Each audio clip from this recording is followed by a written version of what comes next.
teman-teman semua. Assalamualaikum warahmatullahi wabarakatuh. Semangat pagi ya.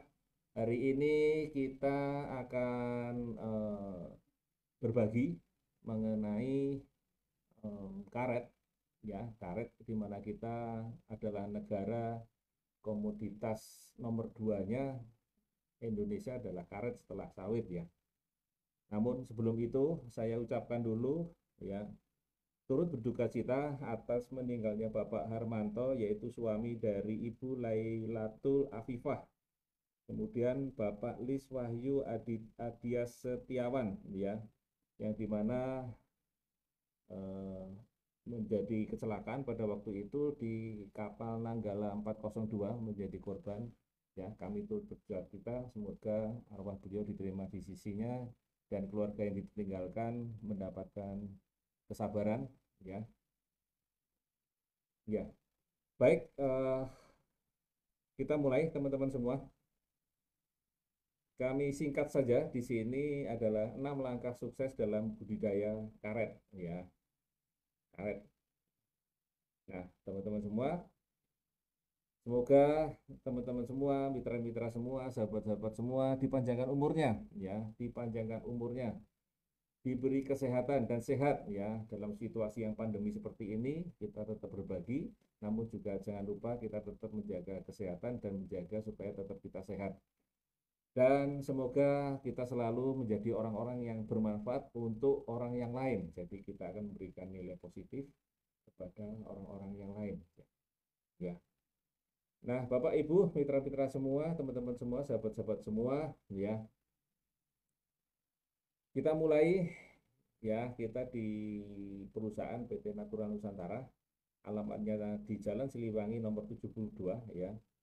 Ya, ini adalah kantor kita. Saya lagi siaran ini di lantai 2, ya, dan sekarang ada tambahan di sisi sebelah selatannya, ada tempat lagi baru untuk teman-teman semua. Andai kata nanti datang setelah pandemi, ada tempat untuk parkir dan sebagainya, ada tambahannya. Jadi nanti setelah pandemi, andai kata teman-teman semua datang ke kantor, kita sudah ada tambahan sedikit lahan untuk tambahan parkirnya, ya, dari yang sekarang. Baik, mungkin ada yang belum kenal dengan saya. Ini saya adalah nama saya adalah Adi Nugroho, di mana saya mengawal produk-produk untuk dari PT Natural Nusantara. Banyakkan adalah di perkebunan, ya, di perkebunan, di pertanian begitu, ya, dan juga di hama penyakit untuk membantu mengatasi hama penyakit. Dan ini adalah latar belakang saya, pernah di Astra, di perkebunan Astra, di perkebunan BUMN, dan sekarang di Natural Nusantara kurang lebih sudah 14 tahun lebih. Baik, teman-teman semua, ya. Oke, saya langsung saja ya teman-teman semua, saya langsung saja. Karet, ya, 3 negara penghasil karet itu ada Thailand, ada Indonesia, dan ada Malaysia, ya. Dan Indonesia memiliki luas lahan 3 hingga 3,5 juta per 3 sampai 3,5 juta hektar, ya. Sementara negara yang lainnya lebih kecil. Namun dari sisi penghasilan ataupun produksinya, Indonesia nomor 2 setelah Thailand, yang dimana luas lahannya lebih kecil, tetapi produksinya lebih tinggi, ya. Jadi negara-negara karet di dunia itu negara-negara yang terbesar adalah tetap 3 ini, Thailand, Indonesia, dan Malaysia. Cuman Indonesia memiliki luas lahan yang cukup besar, namun dalam produksinya hanya di nomor 2, ya. Jadi sungguh ini adalah peluang kita untuk membantu petani-petani karet untuk meningkatkan produksinya. Nah, teman-teman semua, ya, ini adalah daerah di mana produksi karet itu dihasilkan. Yang pertama adalah di Sumatera Selatan, Sumatera Utara, Riau, Jambi, dan Kalimantan Barat, ya. Namun sekarang kita sudah mulai tambah lagi di berbagai daerah, yaitu sekitar 10 provinsi mulai tahun 2018, ya. Ini adalah sumber dari Kementerian Pertanian bulan Juni 2019. Ada beberapa daerah yang di Sumatera maupun yang di Kalimantan. Ya, ada 3 di Kalimantan, yaitu Kalimantan Barat, Kalimantan Selatan, dan Kalimantan Tengah. Sementara sisanya di Sumatera. Ya, dari 10, 7 di Sumatera, 3 di Kalimantan. Ya, jadi terbesar masih di Sumatera Selatan. Hampir 1 juta hektar. Ya, hampir 1 juta hektar. Baik, 6 langkah ini yang akan saya ceritakan dan saya sharingkan hari ini adalah yang pertama adalah syarat tumbuh daripada tanaman karet, kemudian klon-klon karet yang direkomendasikan, kemudian bahan tanam dan bibitnya, bahan tanaman, ya persiapan tanamannya sendiri pada lahannya, kemudian yang tidak kalah pentingnya adalah pemeliharaan, ya, yang kemudian adalah nanti kira-kira kita akan cerita tentang panen ataupun sadap, ya, tapi ini hanya sekilas karena banyak pernak-perniknya dipanen ya sebetulnya di tanaman karet ini.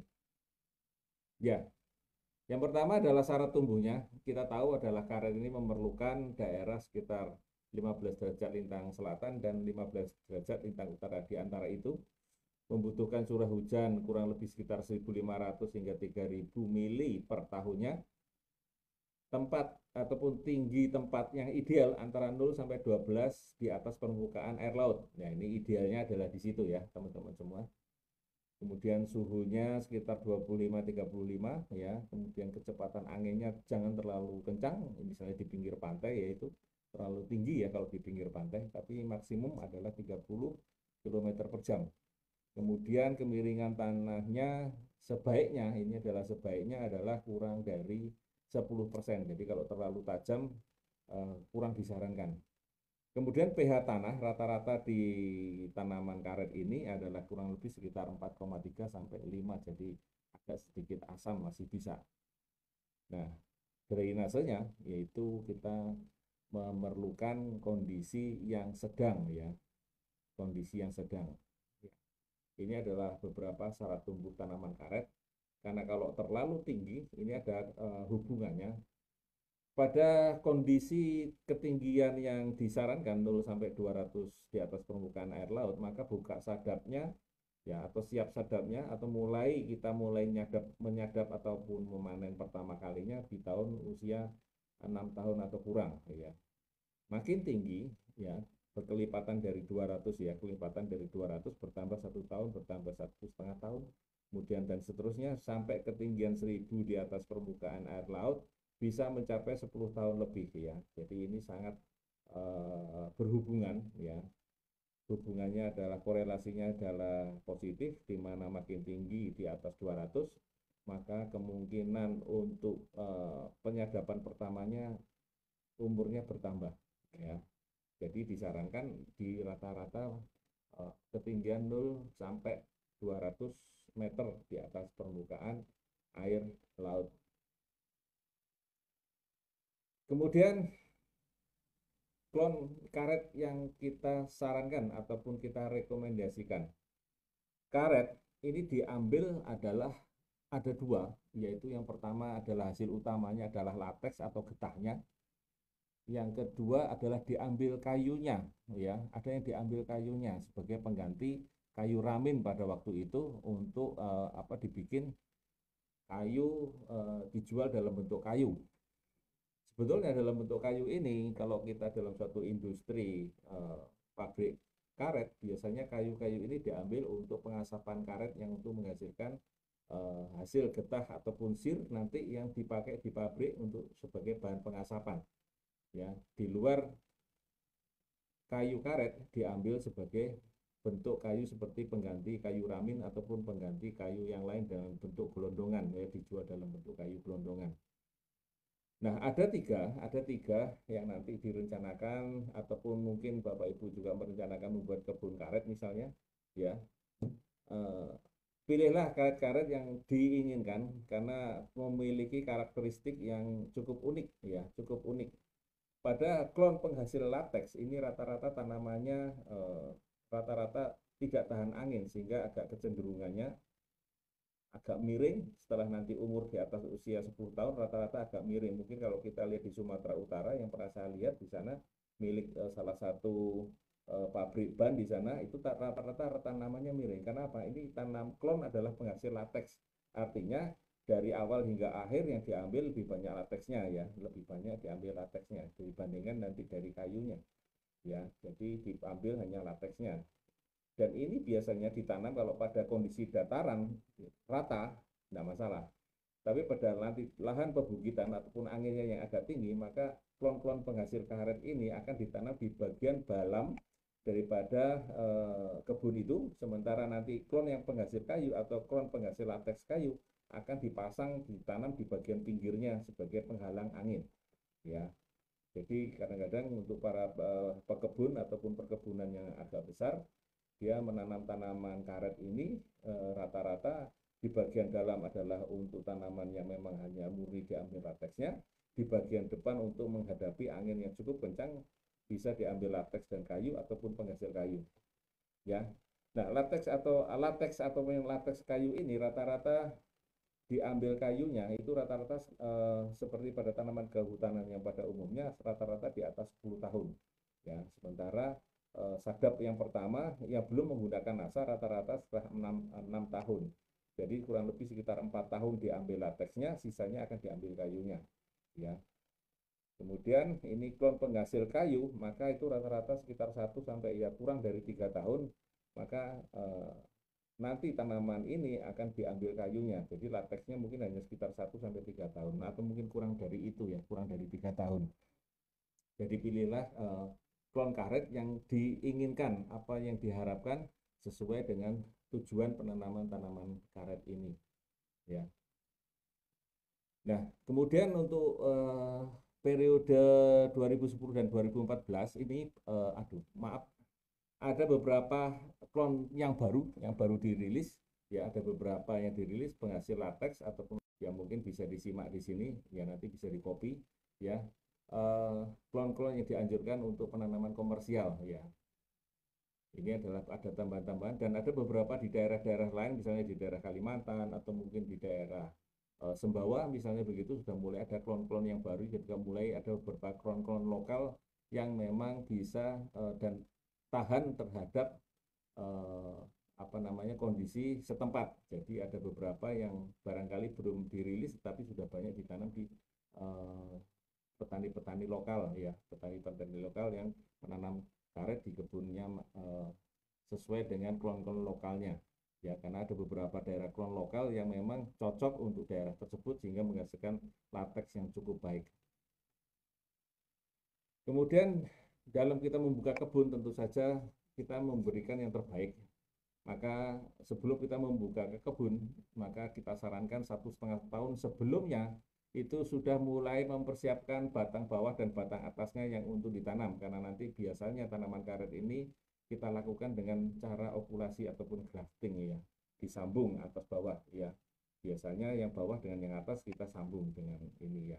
Jadi ini perlu disiapkan dulu bahan tanamannya ya, yang bawah dan yang atas. Jadi siapkanlah 1,5 tahun sebelumnya ya, atau mungkin 2 tahun sebelumnya untuk membuat bahan tanaman ini.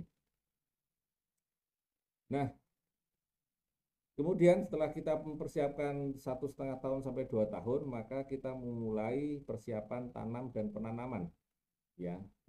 Kita mulai tentu saja dengan pembukaan lahan, karena biasanya kita membuka lahan bukan dari hutan ataupun dari bekas lahan ataupun perkebunan yang lain, misalnya bekas lahan daripada sawit misalnya begitu, atau mungkin sebaliknya atau mungkin kita juga menggunakan dengan penanaman kembali tanaman karet yang lama. Jadi yang tanaman karet yang usianya barangkali sudah di atas lebih dari 30 tahun akan ditanam kembali, maka kita lakukan pembukaan lahan. Membuka lahan kembali seperti membuka lahan pertama kali ya. Kemudian persiapan lahan penanaman ya. Ini tentu saja setelah kita buka ya lahannya, maka kita memulai lahan untuk penanaman. Apa saja yang perlu dilakukan ya? Tentu saja kita mesti membuat ajir yang baru pada lahan datar mungkin tidak ada masalah ya, karena ada ajir yang induk yang memanjang dan yang ke kanan dan ke kiri akan mengikuti alur daripada lahan datar. Tetapi kalau kita mengikuti pada kontur, ya konturnya terlalu barangkali agak tinggi dan berbeda, ini adalah kemiringannya perlu dijaga ya, kurang dari 10% diupayakan ya, daerah-daerah yang memiliki kemiringan kurang dari 10%. Ya, jadi tetap aja miring dengan seperti itu ya, kita melakukan pengajiran sesuai kontur yang ada ya.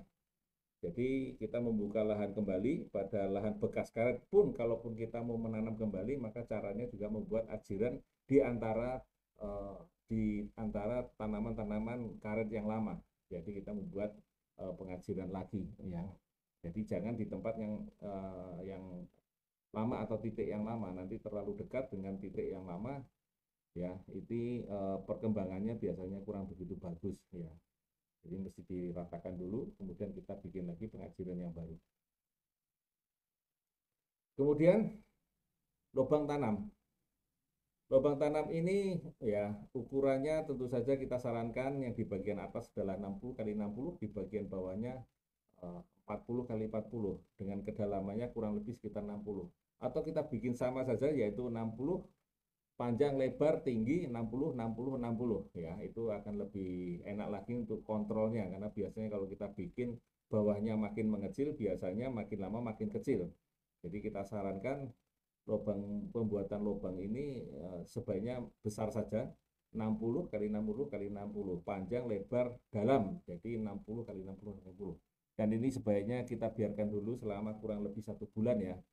Kalau ini misalnya bekas daripada lahan sawit ataupun mungkin lahan karet yang lama, maka untuk menghindari serangan jamur, karena tanaman karet muda ini biasanya rentan terhadap serangan jamur, utamanya jamur akar putih ya, jamur akar putih. Karena kita tahu bahwa jamur akar putih ini selain juga menyerang pada tanaman karet, ternyata juga bisa menyerang pada tanaman sawit, juga pada tanaman kopi, tanaman kakao, dan terakhir kemarin kami lihat ada yang menyerang pada tanaman durian. Jadi ada juga sudah mulai di luar tanaman perkebunan secara umum. Jadi kita memperhatikan ini untuk menyelamatkan tanaman karet muda ya. Jadi kita biarkan dulu 1 bulan untuk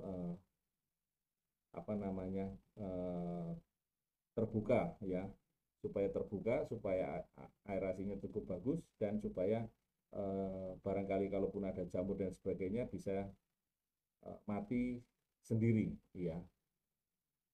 Kemudian ini adalah kedalaman tanah tadi ya, kita buatkan ajirnya adalah seperti itu ya, dan kita menanam di tengah-tengah ya, kita menanam di tengah-tengah lubang ataupun petakan untuk bibit karet muda itu sudah ditanam di tengah-tengahnya ya, kira-kira seperti itu. Maka untuk bagian topsoil dengan subsoil kembalikanlah sesuai dengan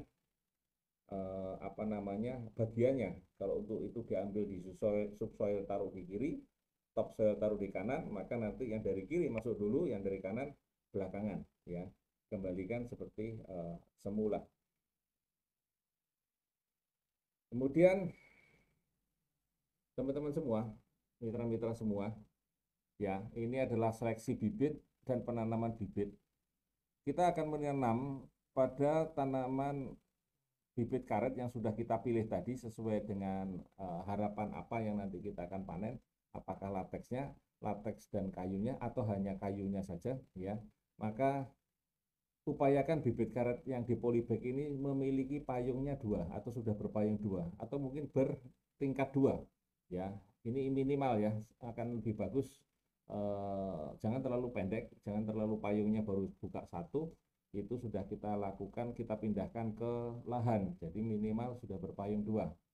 Kemudian mata okulasinya ini benar-benar sudah cukup baik dan sudah mulai tunas ya. Kemudian yang perlu diperhatikan lagi, bibit yang perhatikan lagi yang cukup bagus adalah kita memilih akar tunggangnya yang sudah tumbuh baik, sudah yang tumbuh dengan baik akar tunggangnya. Jadi kita lihat akarnya, kemudian kita baru pindahkan ya ke lahan. Dan yang terakhir dan penting ini adalah upayakan ya, apalagi nanti kalau bebas dari bekas dari lahan yang bekas tanaman karet mau ditanami tanaman karet lagi, maka upayakan ya tanaman karetnya yang lama sudah tidak ada kontaminan dari jamur akar putih, dan tanaman yang baru ataupun karet muda ini juga bebas dari penyakit jamur akar putih. Tentu saja kita harus melihat bagian akarnya ya. Begitu kita buka, kita lihat akar tunggangnya bagus, kemudian kita lihat apakah bebas dari penyakit jamur atau penyakit utama tanaman karet, yaitu jamur akar putih. Itu saja jamur ini warnanya putih ya teman-teman semua, mitra-mitra semua. Nah, sekarang berapa kebutuhan bibit kita ya, berapa kebutuhan bibit kita. Kalau kita lihat tadi baik tanah datar ataupun tanah kontur tadi, kalau ukurannya adalah 7x3, maka kita perlunya adalah kurang lebih sekitar 476 dengan tambah bibit sulamanya sekitar 47, maka totalnya adalah 573 bibit ya.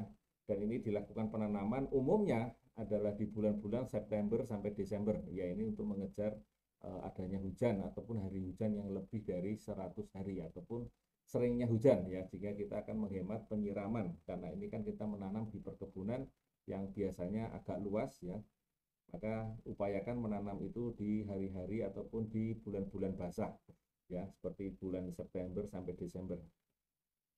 Kemudian ini bisa kita tutup ya tanah itu dengan topsoilnya, ditambah dengan pupuk dasar, ada RP, ada urea, ada EDS 36 ya.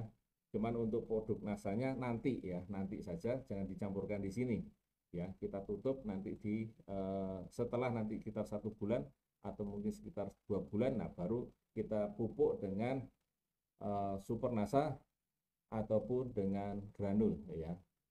Cukup itu ya, cukup 2 itu saja ya. Jadi 2 itu saja, yaitu super nasa ataupun granul yang kita gunakan ya. Boleh dicampur dengan air kalaupun nanti daerahnya banyak air, ataupun kalau tidak cukup disisipkan di dekat akar ya, berjarak dengan akar kurang lebih sekitar 10 cm, sisipkan saja di situ ya.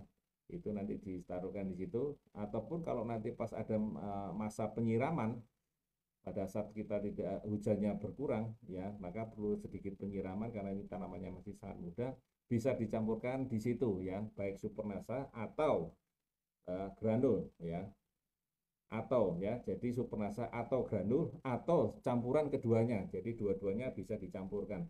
Jadi super nasanya mungkin dikasihkan kurang lebih sekitar 1 sendok, atau mungkin kita bisa berikan sekitar 5-10 sendok granulnya, dicampurkan di situ ya. Jadi baru kemudian kita siramkan, baru kita tutup dengan tanah. Baik, saya lanjutkan teman-teman, mitra-mitra semua. Pemeliharaannya ya, pemeliharaan tanaman ya. Tanaman karet muda ini sangat peka ya, sangat peka utamanya pada alang-alang.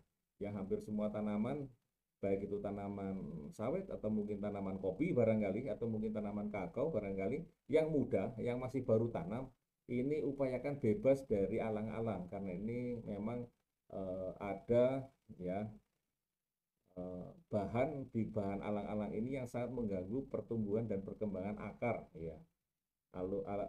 Alulepati yang dimana nanti sangat mengganggu pertumbuhan akar. Jadi ini harus tidak boleh ada pada tanaman perkebunan muda apapun ya. Kemudian Epatorium juga disarankan bersih, Mikania juga disarankan bersih ya. Nah, yang berikutnya yang terpenting adalah di pemeliharaan tanaman ini adalah tentang pemupukan. Yang berikutnya adalah tentang hama dan penyakit. Baik, kita langsung di pengendalian gulma. Ini kapan saja kita menggunakan pemakaian herbisida ya. Ini di NASA belum ada ya teman-teman semua, mitra-mitra semua, untuk mengendalikan daripada gulma. Jadi ini masih kita menggunakan pakai herbisida ya. Jika kondisinya masih belum menutup di usia 1-2 tahun atau mungkin 2-3 tahun, maka cukup 3-4 kali sajalah semprotnya ya, dengan jarak lebar ataupun jalurnya atau lebar piringannya kurang lebih sekitar 1,5-2 meter ya, ini piringannya. Kalau tanamannya sudah makin besar dan tanaman ini belum menghasilkan ya, ini belum menghasilkan, maka sudah mulai menutup, maka semprotnya cukup 2-3 kali. Ya. Kemudian pada tanaman-tanaman yang sudah menghasilkan atau yang sudah disadap ya atau sudah dipanen dan sudah menutup, ini cukup 2-3 kali dan sampai hanya rata-rata sekitar 2 kali saja ya. Ini kita lihat kondisi lapangannya, kita lihat dari kondisi gulma yang ada ya. Jadi mempertimbangkan ataupun melihat kondisi lapangannya. Kalau memang perlu 3 kali ya mau tidak mau kita harus semprot 3 kali. Ya, baik. Pupuk dan pemupukan. Biasanya teman-teman semua petani-petani karet ini ya, mitra-mitra semua, bulan Januari ataupun Februari serta bulan Juli ataupun Agustus ini bulan-bulannya teman-teman petani memupuk ya. Petani memupuk ya. Ini yang biasanya setahun memupuk 2 kali. Ya, ada juga yang memupuknya 3 kali, yaitu mungkin biasanya kira-kira di sekitar September ataupun November. Ya, ini memupuk yang ketiga, kalaupun ada yang ketiga. Ya, bulan-bulan inilah mereka memberikan pupuknya. Ya. Nah, dosis pemupukannya pada pupuk makronya seperti ini. Ini adalah pupuk dasarnya 1, 2, 3, 4, 5, umur 1 tahun, 2 tahun, 3 tahun, 4 tahun, dan 5 tahun. Ya. Ini adalah masih menggunakan urea SP36 ataupun KCl ya, ataupun kita bisa ganti dengan ZA, TSP ataupun KNO3 ya. Ini kurang lebih sama dengan dosisnya ya. Ini adalah tanaman yang belum menghasilkan. Jadi rata-rata tanaman karet yang belum menggunakan NASA ini biasanya dipanen di umur ke 6 ataupun setelah 5 tahun baru dipanen. Jadi umur 6 tahun baru bisa dipanen ataupun disadap. Tetapi kalau kita dengan menggunakan dengan teknologi NASA ini, insya Allah maju 1 tahun karena kita pernah memperhatikan ya di daerah Jambi. Di situ ada pemakaian pupuknya sudah kurang lebih 2 tahun ya, 2 tahun, umur 2 tahun dan 3 tahun, ternyata di tahun ke-5 itu sudah layak sadap dengan ketinggian dan diameternya batang itu sudah layak untuk dipanen ya, dan kemudian nanti pada matang sadapnya lebih dari 60% per hektarnya. Jadi sudah cukup maju 1 tahun, sudah bisa disadap ataupun dipanen. Ini adalah pupuk makro yang untuk tanaman TM ya, kurang lebih bisa dibaca di sini ya. Kita sarankan 2 kali dalam 1 tahun minimal ya, dan ini sampai umur kurang lebih sekitar di atas 25 tahun ya, kita masih bisa dipupuk ya di situ ya. Jadi batangnya mungkin barangkali sudah cukup besar. Kemudian produk NASA yang digunakan apa saja? Produk NASA yang digunakan adalah Super NASA ya, Super NASA. Pada saat dasar penanaman ini bisa menghabiskan kurang lebih 6-7 kilo per hektarnya ya, per hektarnya. Ini bisa dilakukan dengan cara disiramkan ya, disiramkan ataupun disisipkan di tanah dan ditutup dengan tanah ya. Ini kita lakukan 2-3 kali dalam setahun ya. Jadi umur 1, 2, 3, 4. Kalau kita rutin dari awal, maka tahun ke-5 insya Allah sudah bisa panen. Maka saya tulis di sini adalah tanaman yang belum menghasilkan cukup sampai umur 5 tahun ya. Cukup sampai, artinya setelah 5 tahun dia sudah masuk kepada tanaman yang TM ya. Kalau yang belum menggunakan NASA, tentu saja biasanya panennya baru dimulai setelah 5 tahun. Sebenarnya dengan NASA ada beberapa kesaksian yang mengatakan bahwa pemakaian rutin 2 tahun di awal-awal itu akan memberikan tambahan waktu 1 tahun ya, tambahan waktu 1 tahun masa panennya. Nah, penggunaan Super NASA ini ya, ini kita lakukan dengan kocor ataupun dengan disiramkan ya, tidak perlu disemprotkan ya, tidak perlu disemprotkan. Ada yang mengatakan Pak ini disemprot bisa Pak, bisa, tetapi nanti spuyernya nanti akan sumbat ataupun kotor ya, ataupun kotor sehingga nanti petani karet nanti akan kesulitan bolak-balik akan mengganti spuyernya, atau barangkali nanti akan kesulitan karena makin banyak endapannya yang ada di bagian pucuk. Kalaupun mau semprot ya otomatis spuyernya akan dibuka, tetapi nanti ini tidak efektif ya, kurang efektif. Dan semprotnya teman-teman semua itu cukup disemprotkan di bagian bawah ya di bagian batang bawah. Batang artinya bukan semua batang atau semua sampai ke daun begitu, enggak. Ya, cukup di bagian bawah. Ya, cukup di bagian bawah ya, teman-teman semua. Jadi bukan disemprotkan sampai ke atas-atas ya, sampai ke atas-atas. Nah, teman-teman semua ya, yang kedua adalah dengan menggunakan granul. Jadi kita menggunakan granul, yaitu kita menggunakan pada saat di awal itu adalah 5 sampai 6 sak ya per hektarnya ya. Kemudian pada tahun pertama, kedua, ketiga dan keempat ini bisa bertambah sekitar 1 sak ya kurang lebih. Dan ini diberikan 2 sampai 3 kali setahun ya. Nah, dua pupuk ini bisa digunakan, misalnya kita gunakan 3 kilo Supernasa dan 4 sak granul, boleh nggak? Boleh ya, boleh. Tetapi Pak, kok kesaksiannya di sana ada yang pakai POC Nasa ataupun ditambah POC Nasa hormon dan pakai Supernasa atau granul, kira-kira gimana Pak? Ya, saran kami untuk karet ya, untuk karet pada tanaman TBM cukup Supernasa atau granul atau Supernasa dan granul saja. POC Nasa dan hormon ini utamanya pada hormon itu tidak disarankan untuk ditambahkan sebagai bahan pemupukan pada tanaman karet ya. Ada kecenderungan nanti akan keluar bukan getahnya tetapi akan kecenderungan memiliki atau ke arah bunganya ataupun buahnya ya. Jadi akan cenderung nanti akan diarahkan ke buahnya ataupun ke lataknya.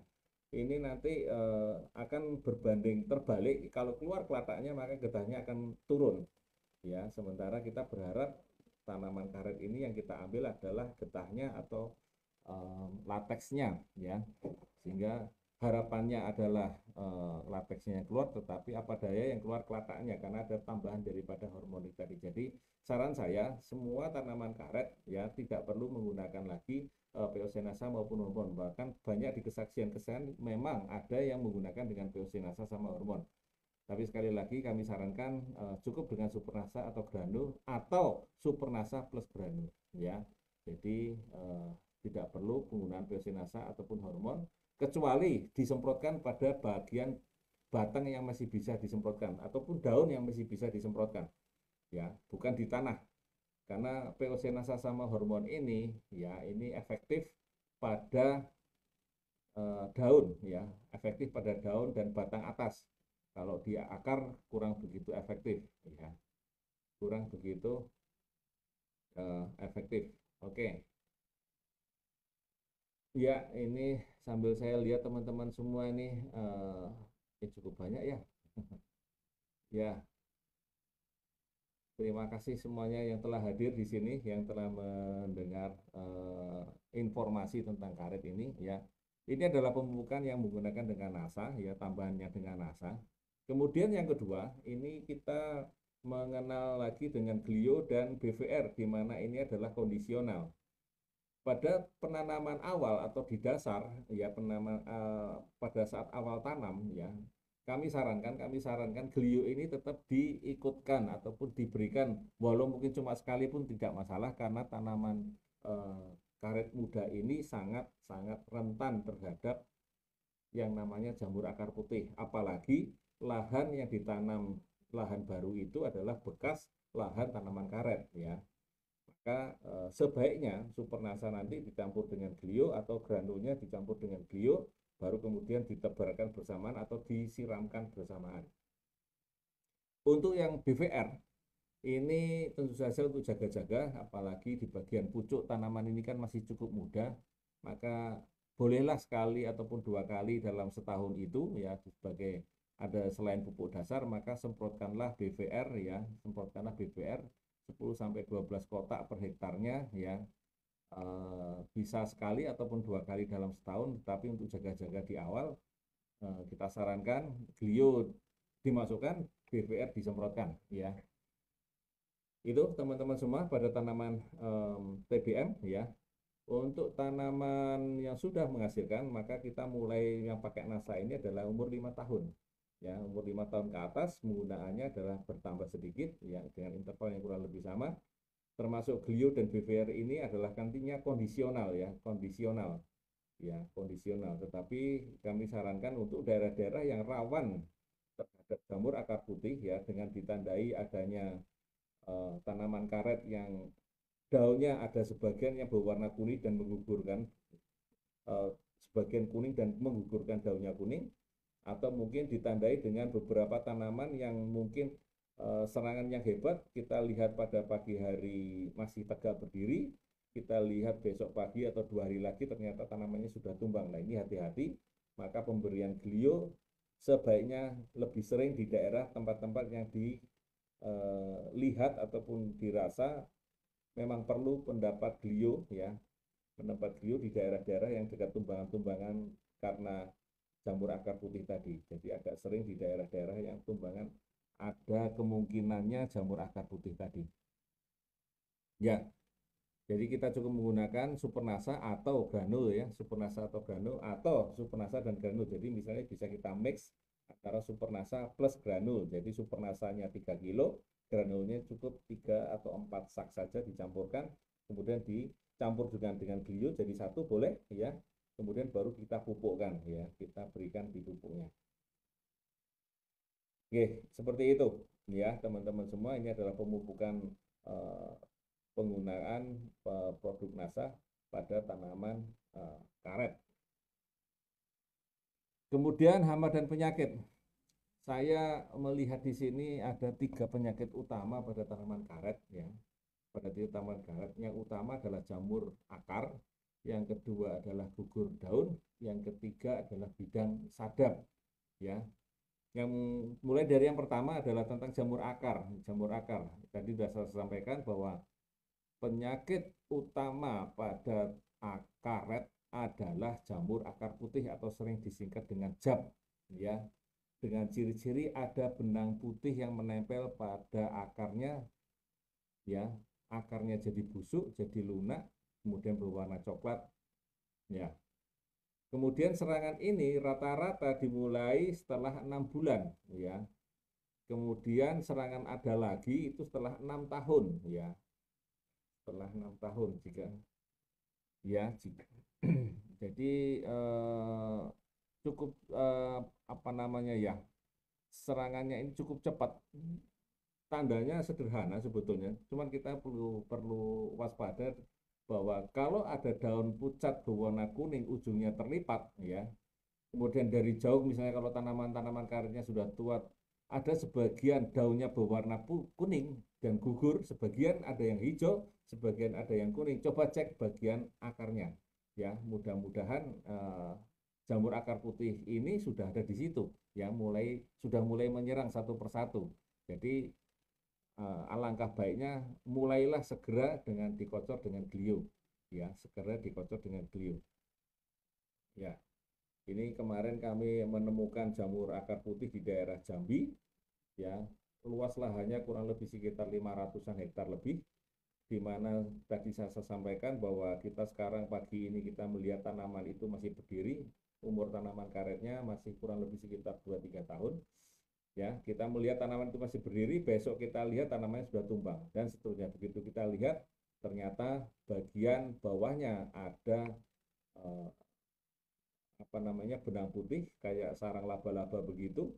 Nah di situ membuat akarnya jadi busuk, lunak, dan tanamannya tumbang ya. Ini segera diatasi dengan glio dan alhamdulillah pada waktu itu cukup terbantu ya, cukup terbantu serangan jamur akar putih pada tanaman di Muaro Jambi ya, itu terbantu tidak menyebar kemana-mana lagi ya. Nah kemudian ini adalah tandanya teman-teman semua, tanda yang biasanya jamur akar putih kalau kita lihat ada seperti ini, seperti pada lingkaran merah ataupun agak spesifik seperti sarang laba-laba ya, sarang laba-laba ya. Ini kalau dikerok agak kesulitan, maka kulitnya nanti juga akan rusak, dan kalau kita serangannya cukup hebat biasanya sudah berwarna batangnya sudah berwarna kecoklatan dan baunya cukup menyengat. Yang kedua setelah jamur akar putih ada jamur akar merah ya, serangannya berbeda, namanya jamur akar merah, jadi warnanya tentu saja juga merah ya, dan akan ada lendirnya. Jadi kalau jamur akar putih tidak ada lendirnya, kalau jamur akar merah ada lendirnya. Baunya cuma sama-sama busuk ya, cuman warnanya merah ya. Kalau tadi jamur akar putih, kalau ini jamur akar merah. Ya, sama sebetulnya menyebabkan kerugian pada tanaman karet, utamanya pada tanaman-tanaman yang masih muda. Ya. Kemudian pengendaliannya, kalau memang masih tanamannya sehat, bisa kita jaga dengan pemberian belerang.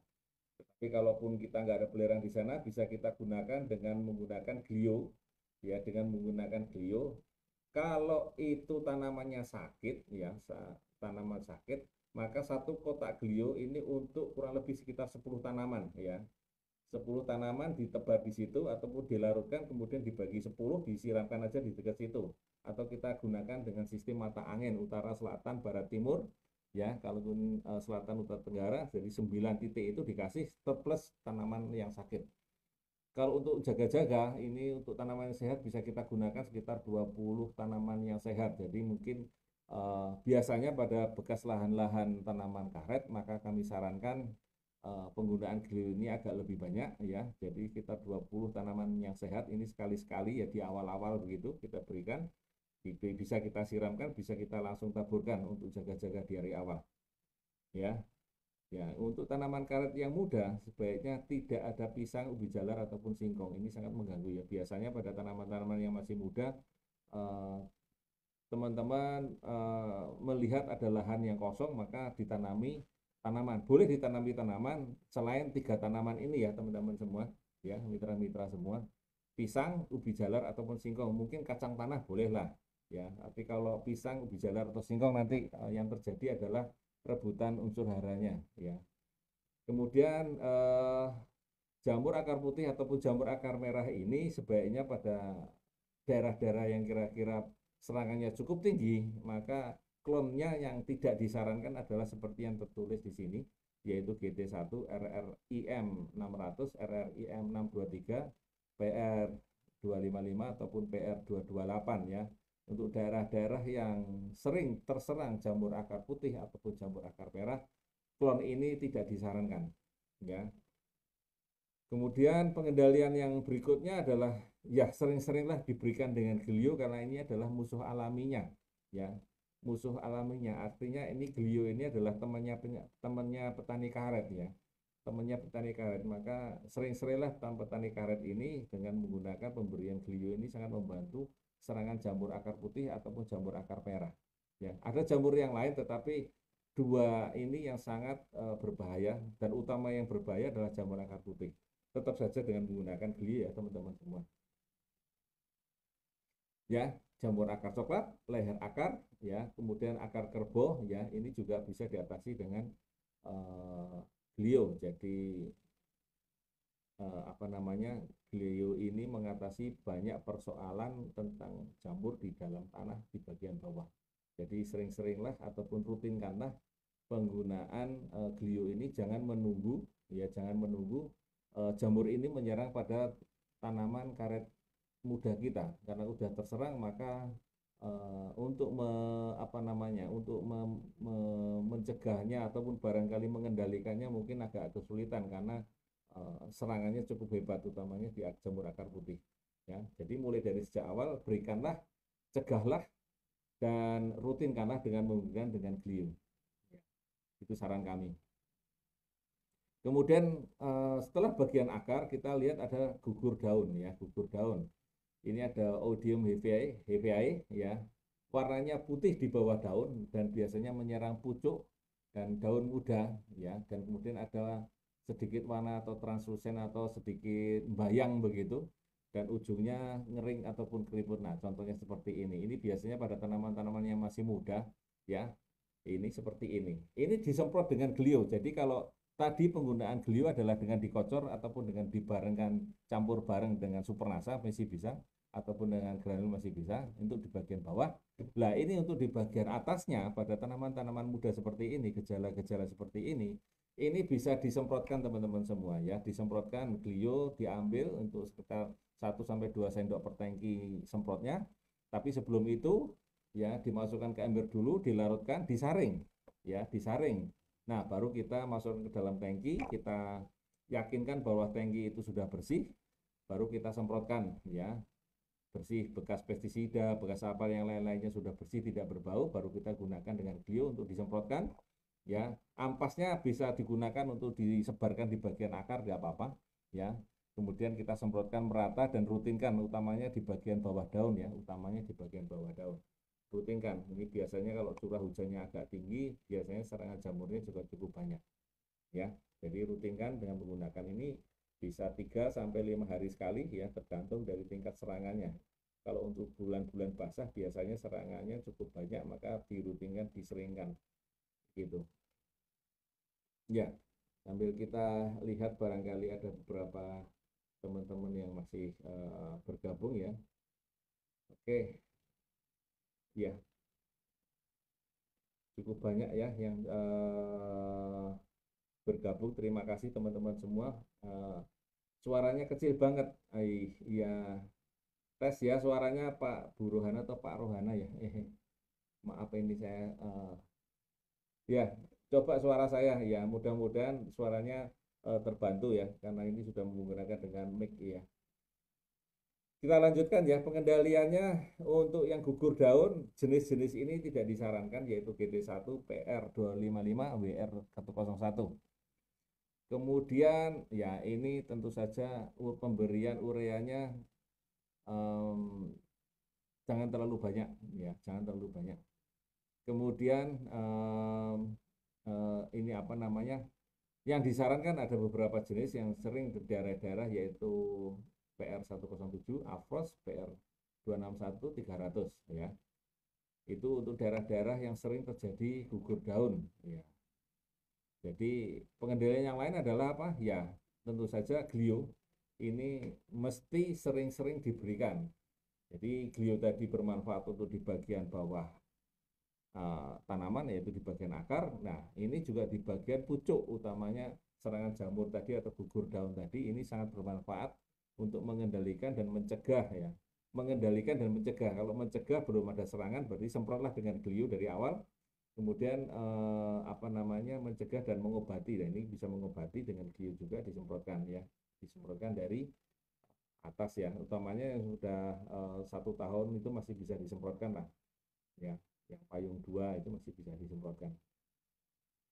Kemudian yang lain lagi adalah Corynespora, ini ada halo hitam ya, tanda bulatan hitam seperti tulang ikan dan seterusnya. Ini seperti ini kurang lebih. Nah, tanaman-tanaman muda ini biasanya karena di pembibitan barangkali mungkin agak sedikit lama dan agak rapat, sehingga muncullah yang namanya jamur-jamur yang seperti ini. Nah, ini bisa kita lakukan penyemprotan baik setelah masih ada di pembibitan ya, ataupun sudah nanti ditanam satu persatu, maka segera kita semprotkan Glio di bagian atas dan bawah daun. Jadi semprotnya atas bawah ya. Pada saat penyemprotan ini memang bisa kita tambahkan penyemprotan POC nasal sama hormon. Jadi POC sama hormon ini fungsinya adalah untuk menyemprot di daun, ataupun dengan Green Star ini semprotnya di daun. Jadi bukan untuk akar ya, karena dia POC nasal sama hormon ini efektifnya adalah di daun ya, cukup efektif di daun.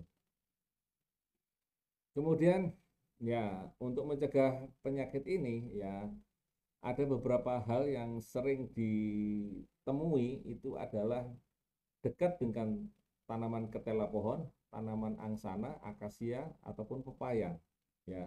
Jadi tanaman-tanaman ini menyumbang ya penyakit ya, ini seperti ini. Corynespora ini ada tanda halo hitam, titik hitam ini. Jadi pindah-pindahnya jamur ini melalui tanaman-tanaman yang ini tadi ya, pindah-pindahnya itu melalui tanaman ini. Jadi hindarkanlah ya, hindarkanlah tanaman apa namanya, ketela pohon, pepaya ataupun akasia, karena biasanya tadi saya sampaikan pada tanaman-tanaman yang masih muda, kecenderungan petani-petani kecil sawit, petani-petani karet itu rata-rata di tanaman sela-selanya ditanami tanaman, boleh ya, boleh. Tetapi tadi saya sarankan tidak menanam tanaman ini yang ketela pohon ataupun pepaya, nanti akan menyumbang jamurnya juga ya. Singkong jangan ya. Kalau ubi boleh ya, kacang boleh barangkali ya, itu kacang boleh, itu bagus ya. Ini untuk karet sebaiknya ketela pohon ataupun pepaya ataupun angsana ini tidak disarankan ya. Nah, kemudian pengendaliannya sama seperti tadi, kita menggunakan dengan Glio, disemprotkan ya, tapi disaring terlebih dahulu. Ambil 1 sendok atau 2 sendok per 10 liternya, diaduk dulu di dalam sebuah ember. Nah, setelah dilarutkan, kemudian airnya dimasukkan dengan disaring terlebih dahulu, kemudian dipenuhkan tangkinya, baru disemprotkan ke seluruh permukaan daun dan di bagian bawah daun, ya, merata. Kemudian ada Chlorothuticum, ya. Pada ketinggian-ketinggian di atas 200 meter di atas permukaan air laut ini sangat rentan terhadap penyakit ini, ya. Ya, ini warnanya pink seperti ini. Nah, seperti ini. Ini mirip ya, mirip. Kalau kita perlu hati-hati sekali, agak keriput seperti ini ya. Ini adalah penyakit yang disebabkan oleh Chlorothuticum ataupun jamur ini. Ya, sporanya berwarna pink ataupun merah jambu, ya, tepi dan ujungnya keriput. Ya, serangan yang cukup hebat ini bisa mati pucuk ya, bisa mati pucuk, artinya bagian pucuknya kering. Ya, udah keriput nanti tiba-tiba kering. Ya, sama seperti tadi, kita bisa cegah dengan menggunakan Glio, rutinkan dengan Glio. Ada klon-klon yang tahan, ada BPM, IRC, RRIM, dan seterusnya. Ada Afros 2037 dan sebagainya. Kemudian pemberian urea yang agak lebih ya, membantu untuk membuat tunas yang baru ataupun tunas-tunas yang sudah ada itu menjadi lebih kuat ya. Tentu saja pemberiannya bisa digunakan dengan dua-duanya ini bersamaan, yaitu Supernasa dan Glio ya.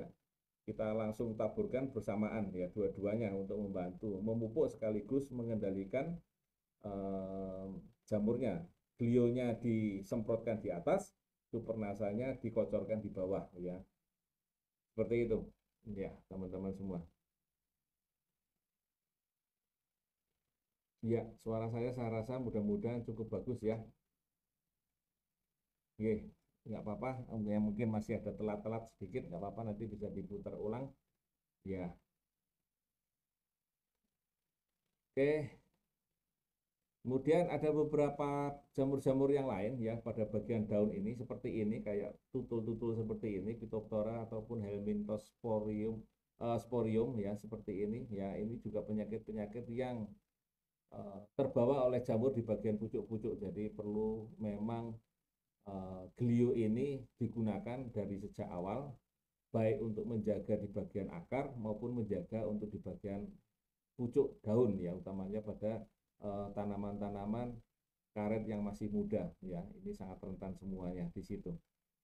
Ini bisa dibaca sendiri ya teman-teman semua, klon-klon yang tahan terhadap 3 jenis penyakit itu dan ketahanannya terhadap angin ya, terhadap angin.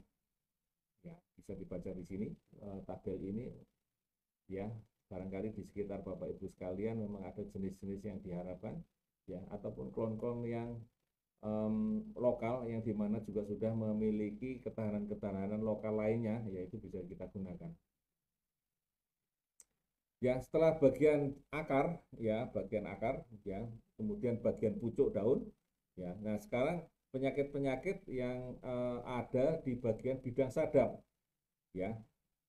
Ini seperti moldy rot ya, moldy rot. Ini adalah lapisan tipis yang lama-lama kelabu ya, dekat bidang sadap, dan bila dikerok nampak bintik hitam ataupun coklat. Nah, ini serangannya bisa meluas sampai kambium, sampai bagian kayu, dan seperti nanti kayak karet tadi seperti dililit warna hitam ya, kayak dicekik begitu kira-kira. Dan bidang sadapnya tidak menjadi mulus lagi tetapi menjadi bergelombang ya. Nah ini, nah seperti ini kira-kira. Nanti kalau nyadap lagi agak nggak bisa sekali tarik ya, biasanya agak 2 kali atau 3 kali bolak-balik ya. Nah, ini kemungkinan besar akan menyebabkan, karena ini kambiumnya juga terasa nampak di situ, sehingga goresannya terlalu dalam ya, sehingga menyebabkan jamurnya akan muncul di situ.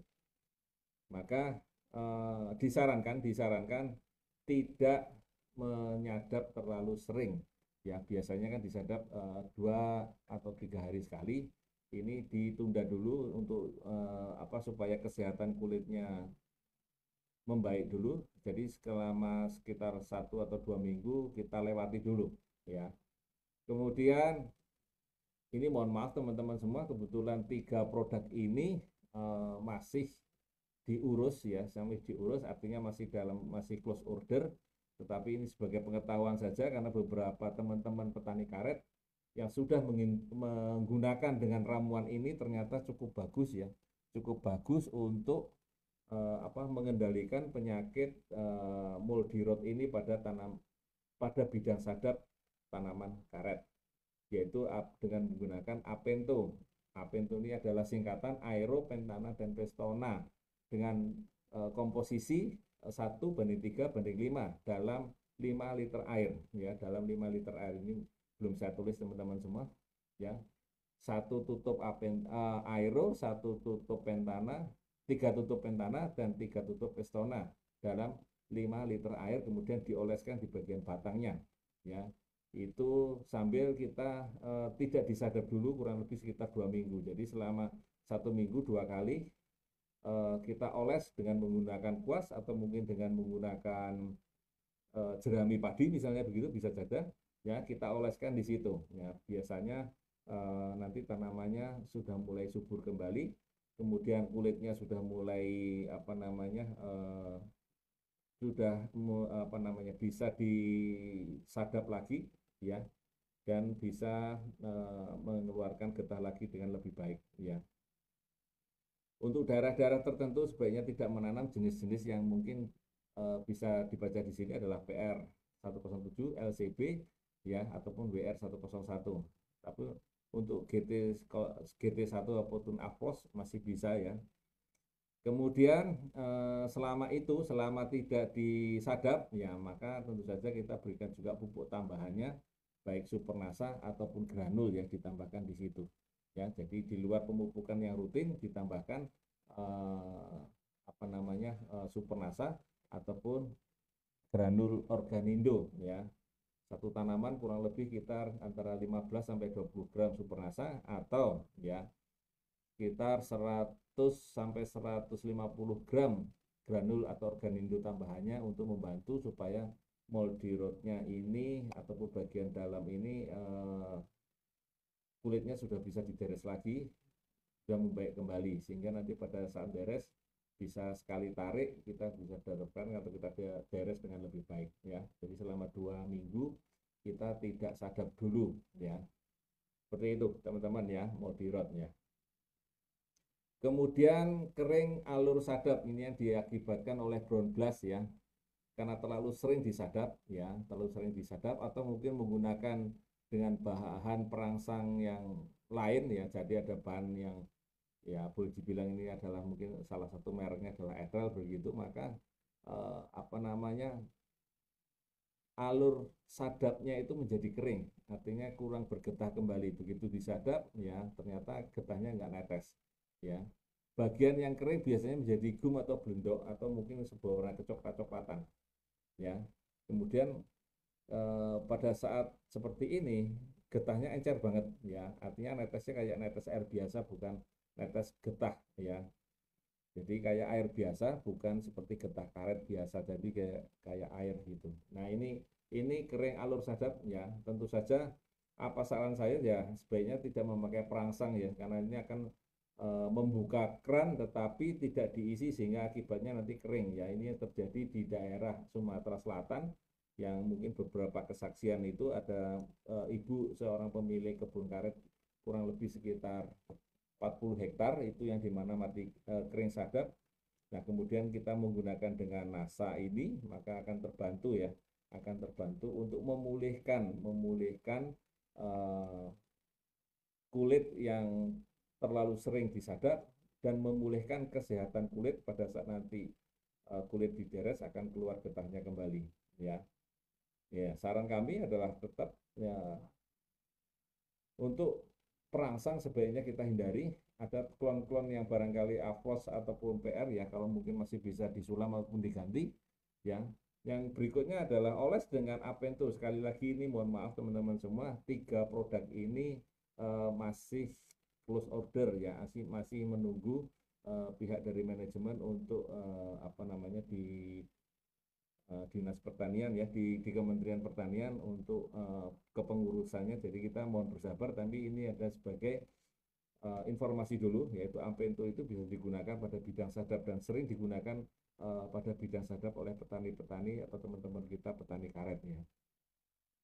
Nah, kemudian rutinkan dengan pemberian supernasa ataupun granul ya. Biasanya kita sarankan pada seperti ini perangsangnya ditinggal dulu ya, baru kemudian kita pupuk dengan penggunaan supernasa ataupun dengan menggunakan granul ya.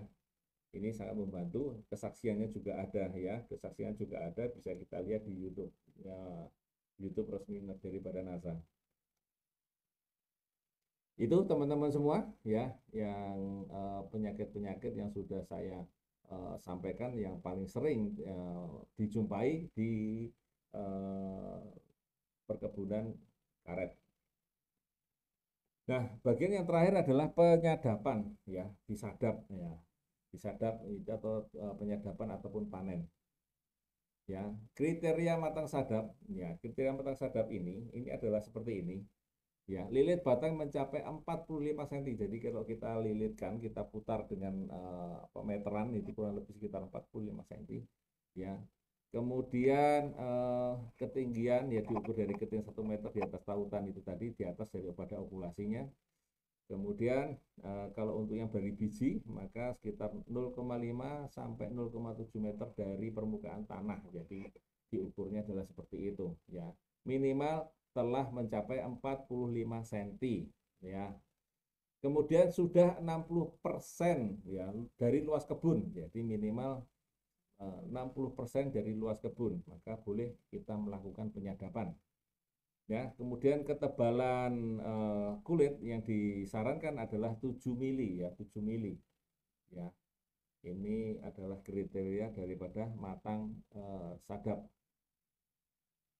Kemudian tinggi bukaannya rata-rata antara 1,3 meter dari titik terendah alur sadap terhadap pertautan tadi. Ya, kalau dari biji berarti 1,2. Kalau dari okulasi, karena rata-rata sekarang banyaknya adalah okulasi, maka 1,3 ya. Ini secara umum ya, ini secara umum adalah seperti itu.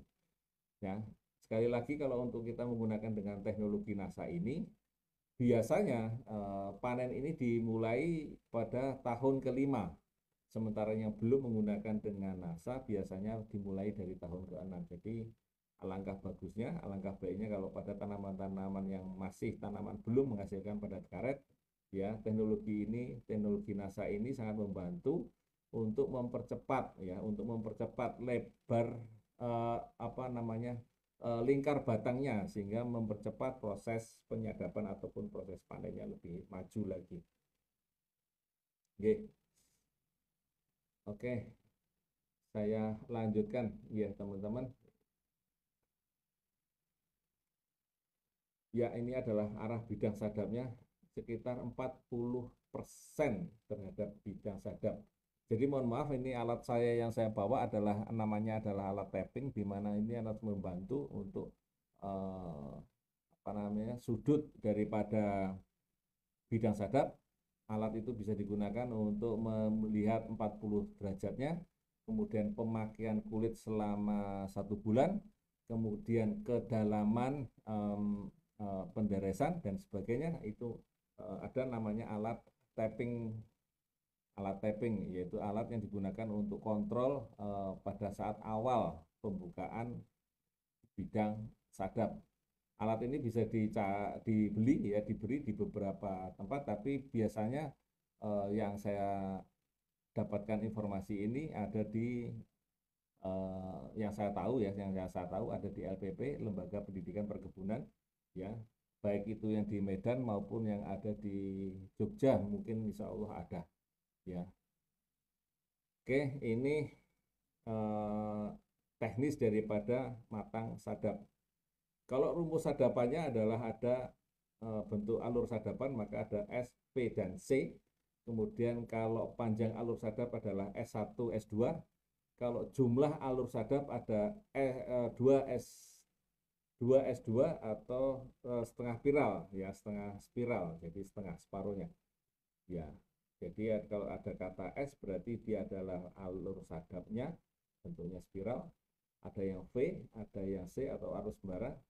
Kemudian ada juga yang pada tanaman-tanaman yang tua, ada yang namanya kita bilang adalah kita beresnya adalah model pakai apa namanya, atas bawah kanan kiri, jadi empat-empatnya ada empatnya, di atas ada dua, yang di bawah ada dua. Jadi kita modelnya seperti sudah mulai sembarang ataupun C, ataupun modelnya pakai talang begitu ya, kalau bahasa lapangannya adalah disadap dengan cara talang, dua di atas dua di bawah, karena memang sudah bentuk alur sadapnya sudah tidak sama lagi seperti buka sadap yang dari awal-awal. Itu biasanya pada umur-umur sadapan ataupun umur-umur tanaman yang sudah di atas 20 tahun. Ya, ini adalah frekuensinya. Ya, frekuensinya misalnya D2 berarti dia dipanen 2 hari sekali. Ya, D3 berarti dipanen 3 hari sekali. Ya, seperti itu. Nah, kemudian kita perlu mengenal nama-nama ataupun istilah. Ya, menyadap ataupun menderes adalah kegiatan yang melakukan pemutusan atau pelukaan pembuluh lateks atau getah karet sehingga lateksnya bisa keluar atau getahnya bisa keluar. Saat kapan itu kita melakukan penderesan pertama? Pada saat karet sudah dewasa yang siap sadap, pohonnya umurnya 4,5 sampai 6 tahun dengan lingkar batang mencapai 45 cm di atas 100 cm di atas penyatuan okulasi. Jadi di atas titik okulasi 100 cm atau 1 meter. Kapan waktu sadap yang terbaik? Ya, waktu sadap yang terbaik pada saat turgornya masih tinggi, yaitu pada pagi hari kurang lebih ya sekitar jam 5.45. Bahkan kalau di Aceh pada waktu itu kurang lebih sekitar jam 4 pagi ya, jam 4 pagi ataupun sesuaikan dengan waktu daerah masing-masing. Berapa tekanan yang diharapkan untuk getah itu bisa menetes? Antara sekitar tekanan 10 sampai 14 atmosfer ya. Ya, tekanan itu tertinggi pada saat pagi hari, maka pada waktu makin siang maka tekanannya makin turun. Kalau tekanannya makin turun, getahnya makin sedikit ya.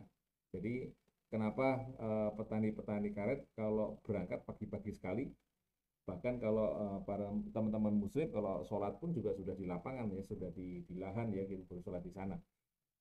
Ya, karena kita mengejar tekanan turgor yang tertingginya supaya mengeluarkan getah yang banyak.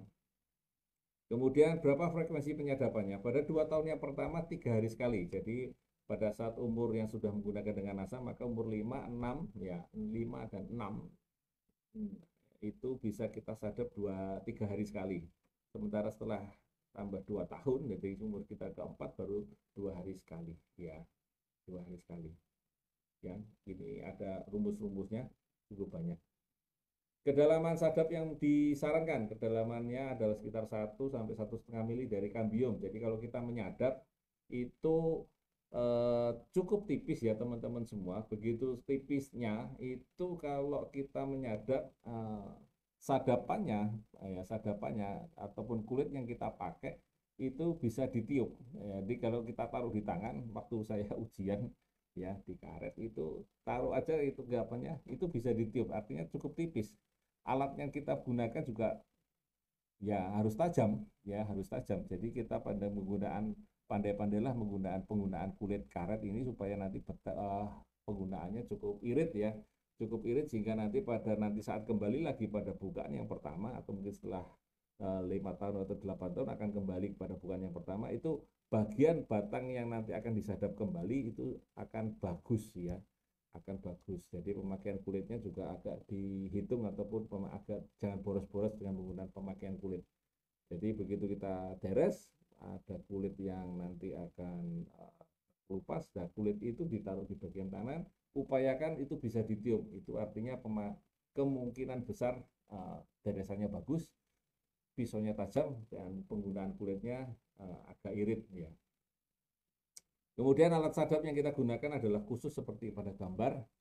Untuk bagian bawah dan atas agak berbeda ya teman-teman semua. Bagian atas adalah ada alat yang bagian seperti itu, karena mungkin pada umur-umur sekitar di atas 15 tahun kita sudah menggunakan dengan alat sadap yang mengarah ke atas.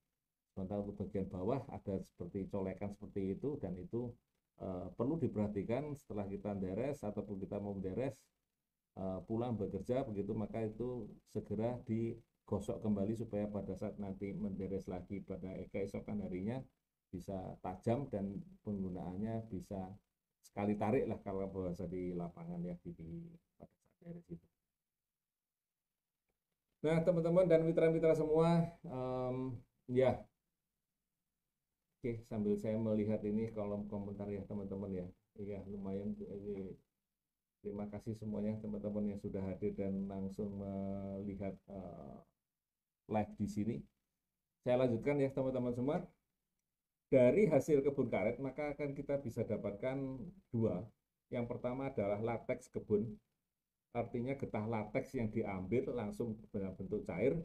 Biasanya nanti dipanen kurang lebih sekitar jam 9, jam 10 atau mungkin lebih dari itu. Kalau kita menggunakan dengan teknologi NASA ini, mangkoknya upayakan mangkoknya ada cadangannya karena biasanya kadang-kadang sampai tumpah-tumpah ya. Artinya kalau kita menggunakan, ada yang mungkin cara sederhana yaitu batok kelapa misalnya begitu, maka siapkanlah cadangan batok kelapa karena biasanya penggunaan produk dengan teknologi NASA ini satu batok kelapa tumpah. Jadi mesti kita bikin dua, pada saat nanti kita jam-jam 7 ataupun jam 8 kita sudah bisa mengganti memanen, mengambil lateksnya ini, masukkan ke dalam tangki tangki untuk pengumpulan lateks, diganti batoknya ataupun diambil batoknya, kemudian masukkan batok kembali supaya nanti lateksnya atau getahnya akan netes lagi di batok tadi.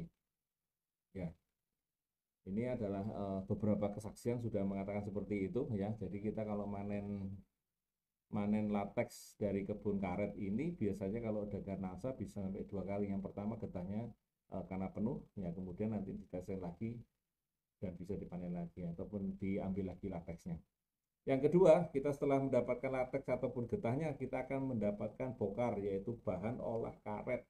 Ini bisa ada slum, ada slab, ya, ada loom, ada slab dan sebagainya. Nah, ini bisa kita ambil di situ, ya.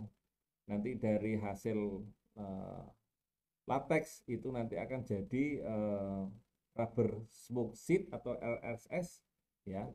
Kemudian ada lateks yang pekat yang diambil di lateksnya, kemudian kita bikin RRS-nya atau mungkin kita bikin jadi karetnya.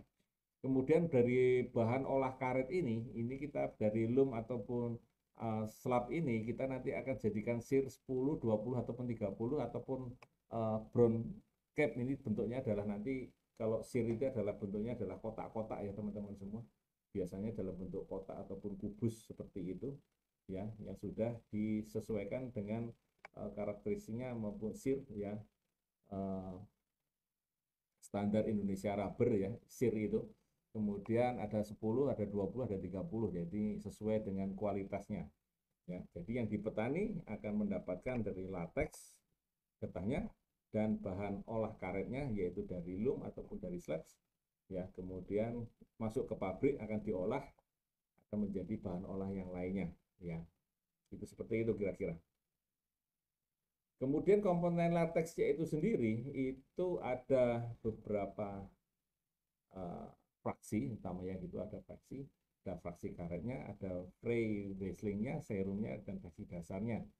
Nah, kemudian pemberian massa ini akan membantu fraksi karetnya akan lebih banyak, sehingga nanti getahnya juga akan lebih banyak. Begitu pada saat nanti diasap pun akan lebih cepat kering, ya akan lebih cepat kering, dan proses pengasapannya itu akan lebih cepat. Kalau waktunya lebih cepat pengasapan itu kurang biasanya diasapi sekitar 4 atau 5 jam, ini bisa mempercepat sekitar 2 jam. Jadi cuma 3 jaman itu sudah bisa kering ya. Ini keuntungan kita kalau menggunakan teknologi NASA, selain getahnya ataupun lateksnya itu bertambah. Nah, pada saat nanti di pabrik itu akan membantu, memudahkan dan mempercepatkan proses yang berikutnya. Ini adalah penyadapan yang secara umum yang dilakukan oleh teman-teman semua petani karet di lapangan. Ya, ini ada tanamannya masih remaja, taruna, dewasa, setengah tua dan tua. Ya, ini sistem sadapnya akan berbeda-beda ya. Seperti itu bisa dilihat di situ. Ya, ini adalah kode-kodenya di kulit batang A. Kulit pulihan ini adalah kulit yang kembali pada bukaan pada A ya. Kulit pulihan B berarti kulit yang kembali pada bukaan yang B dan seterusnya seperti itu. Ini adalah tabel estimasi produksi karet kering dan produksi lateks ya. Ya, ini kalau kita pada umur kita dipanen ini yang belum pakai NASA, maka umurnya kurang lebih akan seperti itu. Jadi pada di sadap yang pertama, kedua dan seterusnya nanti akan dihasilkan kurang lebih ya. Ini adalah lateksnya kurang lebih sekitar 2000 liter, maka dihasilkan sekitar 500 ya lateksnya ya, lateksnya kurang lebih sekitar 2000 liter ya, 2000 liter per hektar ya, per tahun ya ini. Dan seterusnya mungkin bisa dibaca di sini ya teman-teman semua. Ya, nanti tertinggi kurang lebih di usia-usia sekitar antara 12 sampai 15-an lah ya, itu 15 12 sampai 15-an. Nah, ini kalau kita menggunakan dengan NASA ada beberapa tambahan usia produktifnya bertambah sekitar 2 sampai 3 tahun. Jadi akan bertambah sekitar 2 sampai 3 tahun usia produktif tanaman karet dengan penggunaan rutin teknologi NASA ini. Ya. Nah, teman-teman semua, apa yang kita dapatkan kalau kita menggunakan dengan teknologi NASA ini ya? Tentu saja ada beberapa hal ya. Ada beberapa hal yang kita dapatkan. Pertama adalah lateksnya meningkat, kadar karetnya meningkat. Otomatis petani akan diuntungkan di situ ya, akan diuntungkan di situ karena lateksnya akan meningkat. Kemudian kadar airnya akan menurun dengan sendirinya ya, karena lateksnya meningkat, kadar karetnya meningkat, kadar airnya akan menurun. Yang berikutnya adalah saat treks itu getahnya masih tetap keluar. Biasanya pada tanaman sawit pun juga demikian. Pada saat trek maka buahnya akan sedikit bahkan sampai tidak ada. Nah, pada tanaman karet juga demikian. Pada saat trek itu getah tetap keluar ya, ya tetap keluar. Walaupun tidak sama seperti dalam kondisi yang normal, tetapi akan tetap keluar. Ya. Kemudian tanaman menjadi sehat dan umurnya menjadi lebih panjang. Tadi tanamannya yang pertama adalah di awal itu ada beberapa kesaksian dari Jambi, Muaro Jambi, yaitu tanamannya eh, apa namanya buka sadapnya itu maju 1 tahun. Jadi yang mestinya dipanen umur 6 tahun, maju menjadi umur 5 tahun. Kemudian usia produktifnya bertambah 2 sampai 3 tahun, bahkan ada yang lebih ya, tergantung dari rutinnya pemberian produk NASA ini pada tanaman karetnya. Ya, kemudian masa nanti pada fase yang tua di atas 25 tahun itu bisa mencapai sampai umur 27 ada ya, pernah ada ya tanaman karet yang umur 27 tahun. Ya, cukup gede ya, cukup gede dan penyadapannya sudah sistemnya adalah talang ya, artinya ada 4 bagian, atasnya 2, bawahnya 2. Ya, itu masih ada yang produktif. Kemudian proses di pabriknya, karena kita bisa mendapatkan kadar karetnya lebih tinggi, maka proses pemasakan lateksnya ataupun getahnya itu menjadi lebih cepat. Ya, menjadi lebih cepat karena kadar airnya lebih sedikit. Sehingga proses pengasapannya pun juga lebih cepat. Ya, dan hasilnya banyak yang masuk di RSS, artinya nilai jual daripada pabrik karet tadi mendapatkan hasil RSS-nya lebih baik dan lebih cepat. Baik, teman-teman semua, ini sekedar saya tambahan aja ya, sekedar tambahan aja. Ada yang namanya bahan olah karet atau bokar, ya, lateks ini adalah jelas tadi atau getahnya yang kita ambil dari kebun, ya. Kemudian ada lum segar ini adalah yang kita ambil dari batok kelapa atau tempat yang dihasilkan. Biasanya kalau sudah diambil lateksnya, kemudian nanti akan ada sisa, nah sisanya nanti akan menggumpal. Nah, gumpalan ini namanya adalah lem.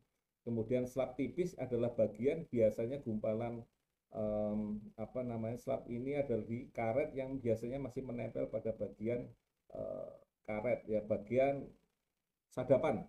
Ya maaf, pada bagian sadapan namanya slab tipis. Kemudian ada nanti seat angin ya, artinya seat angin ini adalah seat yang dibuat berdasarkan diangin-anginkan ya. Kalau ini seat asap, rubber smoke seat itu berarti diasap ya. Ada yang diasap atau ada yang dianginkan saja. Ini adalah lateksnya ya, sekedar informasi saja. Lateks itu berarti getah yang diambil dari langsung dari kebun ya. Ada lumnya ya warnanya tentu saja kurang begitu bagus ya, karena namanya lam ya, warnanya agak sedikit kecoklatan. slab juga seperti itu, yang nantinya hasilnya adalah nanti sheet yang dibuat kayak kubus begitu. Ini untuk menjaga mutu latex ya, ada bisa dibaca diri pembersihan daripada bidang sadap, pengumpulan latexnya itu sendiri, pengawetan latexnya itu sendiri, dan pengangkutan latex itu ke pabrik ya. Nah ini bisa dibaca juga. Di sini adalah loom, adalah mangkok. Loom mangkok adalah latex yang dibiarkan membeku secara alamiah di bagian mangkok tadi atau di bagian batok tadi ya. Ada yang menggunakan batok, ada yang menggunakan alat mangkok ya, mangkok karet ada sendiri ya. Kemudian biasanya ditambahkan dengan asam formiat ataupun asam semut sebagai pembekunya ya. Kalau loom bambu juga digunakan untuk tujuannya meningkatkan mutu bahan olah karet ya, dengan menggunakan tabung bambu. Tetap aja juga ditambah dengan asam formiat atau asam semut, biasanya petani katakan begitu. Ataupun ada bahan-bahan lain yang digunakan untuk melakukan pembekuan. Tapi saran kami untuk pembekuan ini tidak menggunakan, ada yang menggunakan dengan menggunakan pupuk teman-teman semua ya. Teman-teman semua menggunakan pupuk untuk bahan pembeku karet. Ini disayangkan sekali kalau digunakan dengan penggunaan pupuk seperti TSP ya, misalnya ya, kita bukan dengan penggunaan TSP untuk pembekuan karet, maka nanti harga masuk ke pabrik tentu saja akan dihargai lebih rendah. Karena apa? Karena ini nantinya karet yang dihasilkan nanti itu memiliki elastisitasnya berkurang karena ada tambahannya TSP tadi. Jadi antara getah karet yang alami dengan nanti getah karet yang sudah sudah dibekukan dengan pemberian TSP tadi, itu akan memberikan elastisitasnya berkurang sehingga petani akan dihargai dengan lebih rendah ya. Padahal getah karet ini, salah satu keuntungan daripada karet alam ini adalah elastisitasnya ya, karena tidak bisa digantikan dengan karet sintetik, di mana karet sintetik ini kelenturannya itu tidak ada atau benar-benar sangat kurang. Sementara karet alam ini kelenturannya yang dicari oleh para industri-industri, terutama kayak industri ban ya. Rata-rata kita ini larinya ke industri ban, di mana hampir 70% larinya adalah ke industri ban, karena ban ini membutuhkan bahan karet alamnya minimal adalah 30% dan tidak bisa digantikan oleh karet sintetik ya. Kemudian produk hasil daripada karet Indonesia ini rata-rata juga banyak diekspor sekitar 80% begitu kurang lebih. Jadi lebih banyak untuk dijual ke luar negeri ya, untuk digunakan untuk pembuatan ban dan seterusnya. Karena karet sintetik tidak bisa mengganti 100% karet alam. Jadi karet alam ini tetap dibutuhkan sampai kapanpun, karena kita tahu yang namanya mobil motor makin lama makin banyak ya, penggunaannya juga makin lama makin banyak ya. Karet alam manfaatnya cukup banyak di situ. Kelenturannya tidak bisa digantikan oleh karet sintetik. Ini adalah slab ya, slab ini bermacam-macam. Jadi biasanya dia menempel sisa pembekuan karet yang ada di bagian batang dan sebagainya ya. Jadi bermacam-macam, bisa dibagi tiga seperti ini. Ada slab yang asap cair, ada slab tipis ya, yang dari mangkok yang dibekukan, kemudian slab giling yang nanti digiling ya. Ini biasanya menempel pada bagian karet, jadi ditarik begitu. Di bagian bidang sadap itu ada yang membeku, ditarik aja begitu. Kemudian ada bagian yang di bagian bawahnya ditarik aja. Nah ini adalah bagian slab. Kemudian ada yang nanti digiling dan seterusnya. Kemudian sheet angin atau unsmoked sheet ya, ini adalah lembaran karet yang bekuan dari latex yang digiling dan dikeringkan dengan kadar karet keringnya 90%. Jadi setelah disaring ya, diencerkan dengan rumus-rumus seperti ini ya, kemudian dibekukan, kemudian dimasukkan ke dalam aluminium plastik dengan ukuran seperti yang tertera 50, 25 cm dan 60 cm, kemudian dipotong ya, kemudian diperam kurang lebih 1 jam, giling dan dicuci ya, kemudian di proses penggilingan, ditiriskan, baru dikeringkan di dalam gudang, siang hari dibuka gitu ya, diangin-anginkan, jadi tidak dengan diasapkan. Lain halnya kalau kita dengan menggunakan sip asat atau RSS ribet smoke seed ini dari diasapi ya. Bedanya dengan diasap atau tidak diasap. Ya, kalau diasap bisa kurang lebih sekitar 4 hari, tapi kalau dengan menggunakan teknologi NASA ini cukup 2 hari atau tiga hari maksimal 3 hari itu sudah lebih cepat karena seed ini kadar karetnya lebih tinggi. Jadi seperti ini adalah seed ya. Ini adalah proses dari getah tadi. Ini sekedar informasi teman-teman semua. Ya, rubber smoke seed ini begitu getahnya dimasukkan, dicampur dengan bahan-bahan tertentu, kemudian dipotong-potong seperti ini, dibiarkan ya. Kemudian setelah itu diambil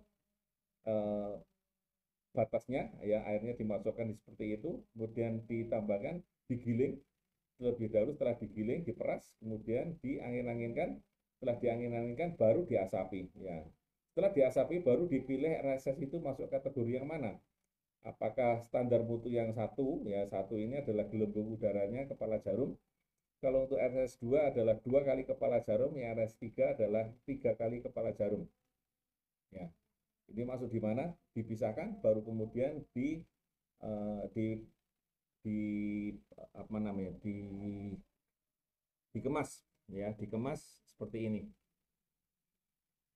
Gitu teman-teman semua ya, bahan penambahan ini sebagai tambahan sebaiknya tidak menggunakan TSP ya, tetapi ada bahan-bahan penambahan getah untuk menggumpalkan ya teman-teman, untuk menambah elastisitas daripada karet ataupun getahnya pada saat nanti dimasukkan pada pabrik. Ya, itu kira-kira teman-teman semua informasi tentang tanaman kita yaitu di karet ya. Mudah-mudahan bisa memberikan manfaat ya, bisa memberikan manfaat. Ataupun ada pertanyaan bisa ditanyakan ya, bisa ditanyakan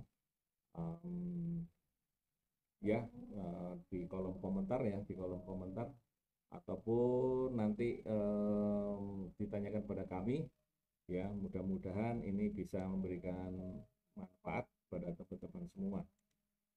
Ya, baik teman-teman semua, saya lihat dulu di komentar, barangkali ada yang bertanya ataupun ya, tidak ya, oke.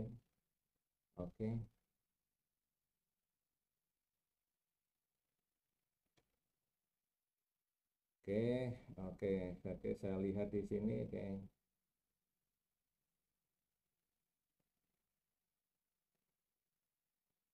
Oke, untuk Bu Turinam 1 hektar dosis granul atau berapa kapak dan berapa dosis per batangnya? Bu Turinam mau lihat per hektar atau per batang? Karena per batang biasanya beda-beda dan hasilnya nanti agak cukup banyak ya, hasilnya agak cukup banyak. Ya ini apa namanya? Nanti kita bentuk PDF, nanti bisa dibaca-baca kembali ya Bu Turinam ya. Maaf Pak, untuk karet yang menghasilkan pemupukan pakai supernasa atau granul atau pupuknya? Pakai tambah pupuk kimia Bu ya. Tabelnya nanti bisa dibaca kembali ya, dibaca kembali di PDF-nya. Ya, gitu Ibu-ibu ya.